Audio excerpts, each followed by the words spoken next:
करो। सर्वाधमो, यदि सब अधमों में भी आप बड़े अधम हैं तो भी आप चिंता मत करो। दुर्लभ वस्तु कांक्षी, तुम्हारे हृदय में दुर्लभ प्रेम रस की आकांक्षा पैदा कर देगा। वृंदाटवी मुज्ज्वल भक्ति सारो, श्रीधाम वृंदावन आओ, वृंदावन का सेवन करो तो उज्जवल प्रेम लक्षणा भक्ति का प्रादुर्भाव हो जाएगा। भवामि पूर्णः, आप पूर्ण पुरुष हो जाएंगे, आप पूर्ण हो जाएंगे, आप तृप्त हो जाएंगे, जन्म जन्म की प्यास आपकी मिट जाएगी। जब भगवान सर्वत्र हैं तो हमको क्यों दर्शन नहीं देते?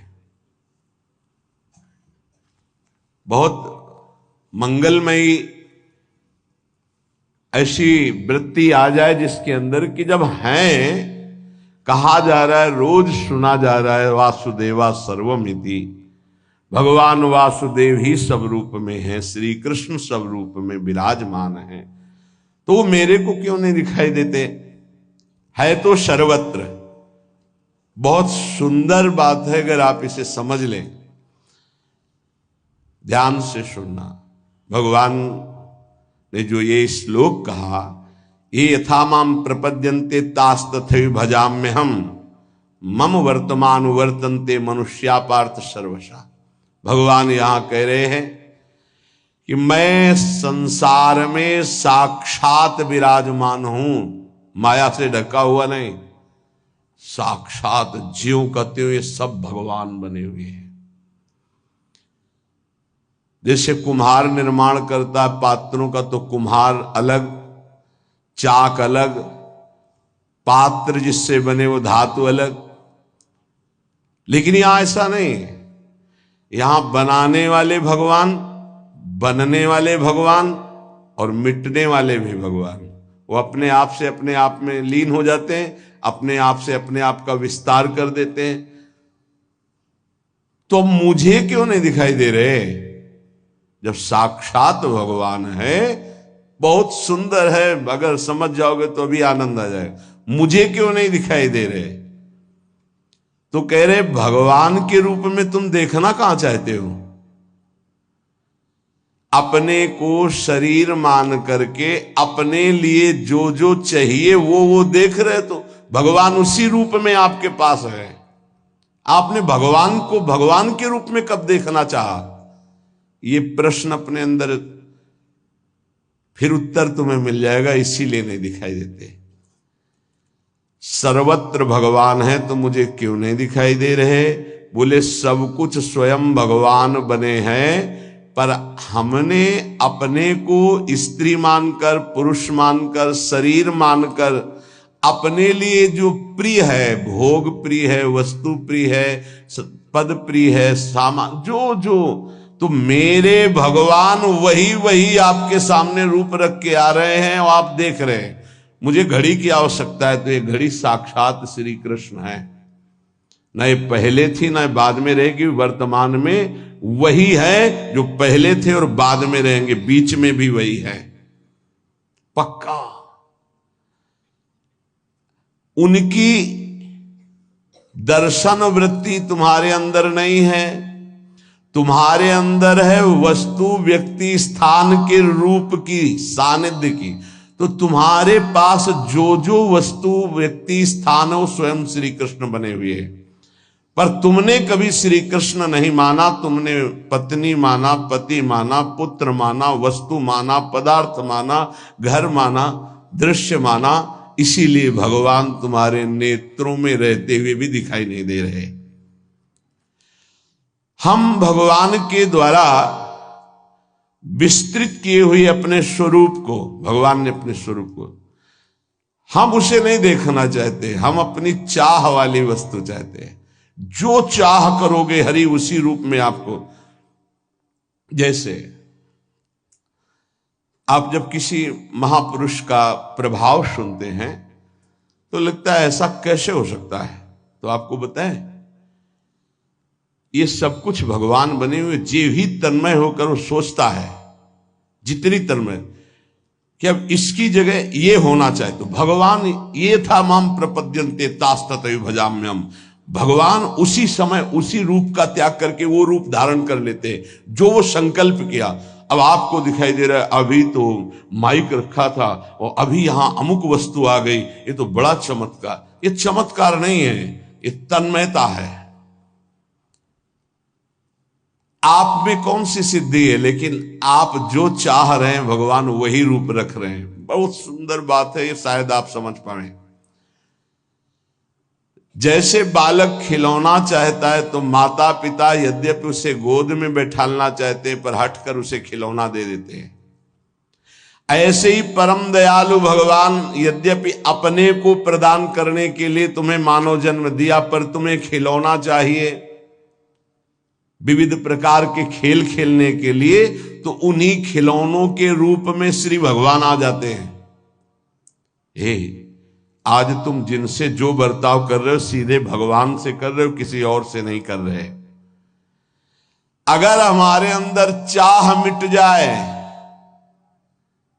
तो भगवान कभी भी भोग और वस्तु के रूप में तुम्हारे सामने नहीं, बनावटी रूप नहीं धारण करेंगे, सच्चिदानंद रूप से प्रकाशित हो जाएंगे। गोस्वामी जी ने इसी बात को दोहे में कहा, जाहि न चाहिए कबहू कछु तुम सन सहज स्नेह, बसहु निरंतर तासु उर शोराउर निज गेह। जिसे कभी कुछ नहीं चाहिए उसके हृदय में निरंतर भगवान का वास होता है, गुप्त रूप से नहीं प्रकट रूप से। तो जिधर देखता है उसे जड़ चेतन जग जीव जत सकल राम मैं जानी। भगवान बड़े कृपालु हैं। जो भगवान पर श्रद्धा रखते हैं वो तो कृपा का अनुभव करते हैं, पर जो भगवान की निंदा करते हैं भगवान उन पर वैसे ही कृपा करते हैं जैसे श्रद्धा रखने वाले पर कृपा करते हैं। जीव का दुर्भाग्य है कि वो भगवान के आकर्षण से रहित होकर के भोगों के आकर्षण में है। तो भगवान भोग रूप बन करके हैं, क्योंकि जब वासुदेवा सर्वम सिद्धांत है वैसे परम सत्य सिद्धांत, वासना वासुदेवस्य वासितम भुवनत्रयम् सर्वभूत निवासोस्मि वासुदेव नमोस्तुते। जीव का दुर्भाग्य है कि वो इच्छा कर रहा है, अगर इच्छा भोगों की त्याग दे तो अभी सब भगवान ही भगवान बने हुए ये अनुभव में आ जाए, सच्ची बात, और वो जीवन मुक्त हो जाए। भगवान में आकर्षण भगवत भाव से हो जाए तो यही भगवान बने हुए अनुभव में आ जाएगा। जब भगवान में आकर्षण भोग भाव से हो रहा है तो भगवान भोग रूप से आ रहे हैं, व्यक्ति रूप से आ रहे हैं, पदार्थ रूप से आ रहे हैं। राग द्वेष की वृत्ति तो भगवान में राग द्वेष की वृत्ति हम कर रहे हैं। ये भगवान ही है चराचर जगत। जब भक्त भगवान की तन्मयता में भूल जाता है सब कुछ, तो भगवान सब कुछ भूल करके वैसा ही प्यार उससे करते हैं। जैसे विदुरानी जी भगवान के आकर्षण में भूल गई तो भगवान भी विदुरानी के प्रेम आकर्षण में भूल गए। विदुरानी जी छिलका खवा रहे हैं, भगवान छिलका पा रहे हैं। ये यथा माम प्रपद्यन्ते तास तथैव भजाम्य हम। आस्तिक से आस्तिक व्यक्ति पर जैसे भगवान स्नेह कृपा दुलार करते हैं, ऐसे नास्तिक से नास्तिक पर भी करते हैं। ऐसा नहीं है कि नास्तिक भस्म हो जाएगा, वो पृथ्वी में ही रहेगा, वायु उसको मिलेगी, आकाश उसको अवकाश देगा। ये सब भगवान की व्यवस्था। कितने कृपालु हैं। अगर जीव शरीराभिमानी ना होकर के भगवान के आकर्षण में आ जाए तो अभी उसको परमानंद की प्राप्ति हो जाए। ये जो सत्संग हो रहा है आकर्षण पैदा करता है भगवान की तरफ। जब भगवान ने बताया मुझे जिस भाव से स्वीकार किया जाता है मैं उसी भाव से उसके अनुभव में आता हूं, ये था माम प्रपद्यन्ते तास तथैव भजाम्य हम। ध्यान रखना, आज आप पुत्र भाव, पत्नी भाव, संसार भाव, तो भगवान ये अनुभव करा रहे हैं संसार भाव। और अभी ये भाव अंदर से निकल जाए, भजन और सत्संग के प्रभाव से भगवत भाव आ जाए, तो तुम पत्नी में देखोगे मुस्कुराते हुए श्री कृष्ण, तुम पुत्र में देखोगे मुस्कुराते हुए श्री कृष्ण। जैसे नामदेव जी ने कुत्ते में देखा भगवान विट्ठल, भूत में देखा भगवान विट्ठल।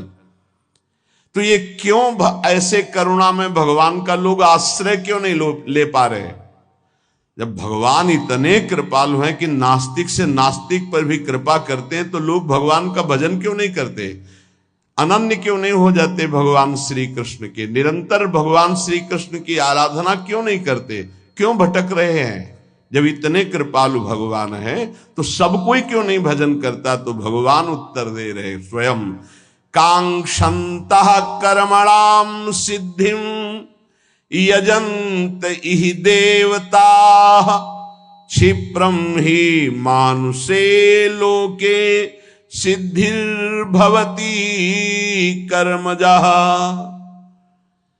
ये चाह भटका रही है, ध्यान रखना। कांक्षन्ता, कामना, चाह। बस ध्यान दीजिए, परमार्थ भगवत स्वरूप, ब्रह्म स्वरूप माया। ब्रह्म स्वरूप माया के मार्ग में चल रहे हैं, इसकी पहचान चाह। एक शब्द में, अभी आप माया के मार्ग में हैं, पहचान चाह। किसकी? भोगों की, शरीर सुख की, नाना प्रकार के लौकिक चाह। तो आप माया पथ के पथिक हैं। कांक्षंता, आकांक्षा। परमार्थ का पथिक चाह, दोनों में चाह। चाह श्री भगवान के भजन की, चाह भगवान के दर्शन की, चाह संसार से मुक्त हो जाने की, चाह प्रिया प्रीतम की श्रीअंग सेवा की। दोनों में चाह है, ध्यान रखना। एक चाह परम दुर्लभ परमार्थ की, और एक चाह जिसमें अनंत जीव फंसे हुए प्रवाहित होते चले जा रहे हैं। उसी की बात भगवान कह रहे हैं कि मेरी शरण में क्यों नहीं हो पाता? मैं इतना करुणा में हूं, फिर भी मेरी शरण में क्यों नहीं हो पाता? कांक्षन्ता कर्मणाम सिद्धिम यजन्ति हि देवताः। ये कामना करके सोचते हैं कि ये कर्म कर लूं तो मुझे ये सिद्धि प्राप्त हो जाएगी, ये फल प्राप्त हो जाएगा। इसीलिए वो देवताओं की आराधना करते हैं, क्योंकि इस मनुष्य लोक में कर्मों से जल्दी फल मिल जाएगा, सिद्धि मिल जाएगी, ऐसा उनको भाव है। इसलिए मेरी शरण में नहीं होते। भाव कांक्षन्ता कर्मणाम सिद्धिम यजन्ति देवताः। मनुष्य में करने की शक्ति है, ध्यान रखना, यही प्रभु का नहीं होने देती। बड़ा सूक्ष्म विषय है ये, अगर समझ पाओ। कुछ बातें होती जो एकदम हृदय पर शब्द नहीं मिलता। करने की शक्ति को होने में आ जाए, ये गुरुदेव कराते हैं। करने की शक्ति में हम संबंध बनाते चले जा रहे हैं, क्रियाएं करते चले जा रहे हैं, शुभ अशुभ क्रियाएं होती चली जा रही, फंसते चले जा रहे हैं। और होने की गुरुदेव की कृपा से होती तो समर्पित होते चले जा रहे हैं। ये जो करने की शक्ति है, इसमें नवीन कर्म हो रहे हैं, और मनुष्य के अंतःकरण में दृढ़ बात बैठ गई है कि मैं ये करूंगा तो ये फल मिल जाएगा, ये करूंगा तो ये फल मिल जाएगा। वो सांसारिक वस्तुओं की चाह रखता है, इसलिए कर्मों पर विश्वास रखता है, ये कर्म करूंगा तो ये फल मिल जाएगा। अगर कहीं भगवान की भी बात आती है प्राप्ति की, तो उसको भी यही बात आती है कि जैसे कर्मों से हर फल मिल जाता है, ऐसे कर्मों से भगवान भी मिल जाते हैं। नाशवान पदार्थ की कामना और नाशवान शरीर से किया हुआ कर्म, ये तो हो सकता है, लेकिन नाशवान शरीर से किया हुआ कर्म तुम्हें भगवत प्राप्ति करा दे, ये नहीं हो सकता है, क्योंकि वो आदि अंत वाला है। अनंत को कैसे प्राप्त करा लेगा? बहुत ध्यान देने की बात है। एक देशीय शरीर, परिवर्तनशील शरीर और सीमित कर्म, अभी प्रारंभ हुआ, कुछ समय नष्ट हो जाता है। भगवान कर्मजन्य नहीं है कि हम कर्म करके भगवान को प्राप्त कर लेंगे। भगवान अपरिवर्तनशील, नित्य, परिपूर्ण, इसलिए भगवत प्राप्ति में कर्म करते करते जब हार जाता है और प्रभु का हो जाता है तो भगवत प्राप्ति हो जाती है। अब कितने जन्म व्यतीत हो गए, अभी तक हारे नहीं। अरे अब हाथ उठाकर कहो मैं हार गया गोविंद, अब स्वीकार कर लो। पर ये देहाभिमानी हारता नहीं, बस यही समस्या है। भगवान करे यजंती ही देवता, अपनी कामनाओं की पूर्ति के लिए वो देवताओं का यजन करते, मेरी शरण में नहीं आ पाते। भगवान सरलता से समझ लीजिए पिता के समान है, देवता दुकानदार है। जैसे दुकानदार के पास वस्तु लेने जाओ, जरा हमको ये मीठा देना, कितना कितना दे? बोले भूख लगी भरपेट पवा दो। हाँ तो कितना पाओगे? लगभग 1 किलो पाएंगे। तो 500 रुपया निकालो। नहीं रुपया तो नहीं, चल बाहर। ठीक है, पिता के पास गए, भूख लगी है, ये पवा दो। तो वहां ये नहीं पूछेगा कि पैसा निकालो, क्योंकि बेटा है। ऐसे इसीलिए हम कभी कभी विनोद में कहा कि बड़े ही बच्चे हो तुम, भगवान के पास जाकर कहते 11,000 का भोग लगा दे कि हमारा काम कर दो। अरे ऐसा कैसे तुम सोचते हो? भगवान के चरणों में महालक्ष्मी उनके श्री चरणों को सहलाते हुए हृदय से लगाते रहते हैं। उन प्रभु को तुम कुछ चंद रुपए दे करके, घूस देकर काम कराना चाहते हो? अरे अपने पिता, अपने स्वामी, यदि मांग ही आई है तो सीधे मांगो ना। जैसे बालक अपने पिता से हट करके मांगता है, उसको उचित लगेगा दे देता है, नहीं झिड़क देता है, नहीं देंगे। तुम्हारे गंदे विचार हैं, तुम्हें पैसा देंगे, गंदगी में खर्चा कर दोगे, नहीं देंगे। भगवान पिता है, देवता दुकानदार है। पिता से अधिकार पूर्वक मांगा जाता है और दुकान में पैसे दे के लिया जाता है। दुकानदार को जैसे पैसे दिया जाता है, ऐसे देवताओं से काम कराने के लिए आपको कर्म करना होगा, उसका सांगोपांग, तब वो देवता तुम्हारे कर्म के अनुसार वो फल प्रदान करेगा। पर भगवान को ऐसी जरूरत नहीं है। भगवान को केवल अपनापन मानने की जरूरत है, प्रभु मेरे, बस इतनी बात है। पर इसमें दूसरा कोई नहीं होना चाहिए, तो अभी आपको परम लाभ मिल जाए। इसीलिए गोस्वामी जी ने कहा बिगड़ी जन्म अनेक की अब ही सुधरे, आज होई राम को मेरे प्रभु, मेरे तो गिरधर गोपाल दूसरों न कोई। ये लानी है सिद्धि भगवत प्राप्ति के लिए। इसमें तुम्हारा कोई पसीना चुहाना काम में नहीं आएगा, वो तो हारने के काम में आएगा। लगे रहो, फिर जब हार जाना कि नाथ मैं हार गया, तब कहेंगे मेरा हो जा। बस यहीं से परमार्थ का दिव्य स्वरूप प्रकट होता है भक्ति मार्ग में। दूसरी बात, दुकानदार से कहो कि आप चाकू दे दीजिए, पैसा दीजिए, चाकू ले लीजिए। लेकिन पिता से कहिए चाकू दे दीजिए, तो कहेगा किस काम के लिए, क्या काम करना है, पहले बोलिए, आवश्यकता क्या है। अगर आप आवश्यकता सिद्ध नहीं कर पाए तो आपको नहीं देगा। लेकिन दुकानदार आवश्यकता नहीं पूछेगा, आपको चाकू दे देगा। आप अहित कर लो अपना, वो तुम जानो। ऐसे देवता है, हमारे भगवान ऐसे नहीं है। मांगोगे, अगर आवश्यकता सिद्ध होती है तो ठीक है। अगर उनको लगता है कि दुख भोग कर ये हमारी तरफ बढ़ेगा तो नहीं देंगे, भोग दुख और मेरी तरफ बढ़ और अपना परम कल्याण कर। लेकिन देवता ऐसा नहीं। अगर आपने सकाम अनुष्ठान किया है तो आपका हित हो, अहित तो इससे मतलब नहीं, वो वस्तु आपको दे देंगे जैसे दुकानदार दे देता है। पिता सदैव अपने बालक का हित चाहता है, ऐसे ही भगवान सदैव अपने शरण में आए हुए का हित चाहते हैं। ये बहुत कृपालु हैं। अगर उनसे मांगो भी तो उनके ऊपर छोड़ दो, जैसा आप चाहो वैसा करो प्रभु।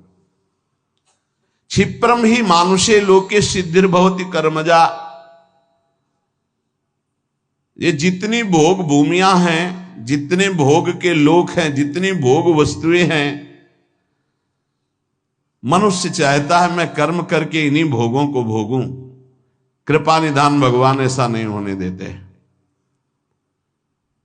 तुम्हें मनुष्य शरीर मिला है मेरी प्राप्ति के लिए, जीवन मुक्त होने के लिए, तुम फिर फंसने वाली बात मांगते हो। इसीलिए भगवान जल्दी भोगों की कामनाओं की बात नहीं सुनते। तो लोग क्या करते हैं, भगवान का आश्रय न लेकर देवताओं का आश्रय ले लेते, क्योंकि उनको इससे कोई मतलब नहीं कि तुम्हारा कल्याण होगा कि नहीं होगा। उसके अनुष्ठान करो और वो तुम्हें फल प्रदान कर देगा। कर्म संगिषु जायते, इन सबके दिमाग में बैठ गया कि ये करूंगा तो इससे ये फल प्राप्त होगा और उस फल को भोगूंगा, मैं सुखी हो जाऊंगा। ऐसा नहीं होता है। चाहे जितना आपको वैभव मिल जाए, चाहे जो पद मिल जाए, सुखी नहीं हो सकते। सुखी तभी होगे जब मन को सच्चिदानंद में लगा दोगे। इसके अलावा और कोई सुख का उपाय नहीं है। ये कई बार चर्चा में हो चुका है। मन विश्राम तभी पाएगा जब सच्चिदानंद